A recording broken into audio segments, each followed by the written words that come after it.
కొంచెం అగరబత్తులు వెలిగించు. ఏంటో నేనంటే ప్రతి ఒక్కరికి ఎటకరం అయిపోయింది. ఎవరు పడితే వాళ్ళు సిగరెట్లు కాల్చుకుని నా గుడికి వచ్చేస్తున్నారు. అయ్యో స్వామి, స్వామి మా పూజలో ఏమైనా తప్పులు ఉంటే చెప్పు స్వామి. నాకు ఏ ఇబ్బందులు లేవమ్మా.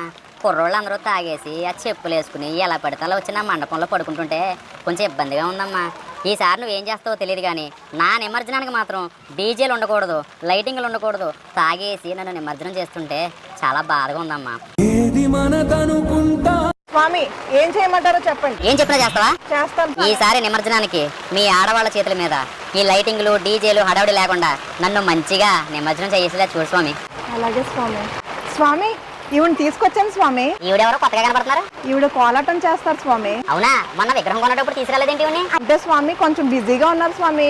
మీ కోరిక మేరకు సాంప్రదాయబద్ధంగా సనాతన ధర్మాన్ని కాపాడుతూ మేళతాళాలతో కోలాటాలతో మీ నిమజ్జన కార్యక్రమం అంగరంగ వైభవంగా చేయిస్తాను స్వామి. ఏంటి